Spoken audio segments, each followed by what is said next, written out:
बोर्डवर बघा राईट हँडला त्यांच्या खाली आनंद शिंदे साहेबांचा फोटो आहे तर त्यांच्याकरता जोरदार टाळ्या झाल्या पाहिजे की नाही.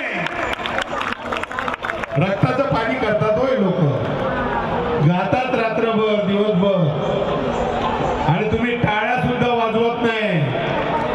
आता काय करायचं, संविधानाने गोळ्या घालायच्या का? एकदा जोरदार टाळ्या आनंद शिंदे करता. धन्यवाद. चला सुरू करा भाऊ.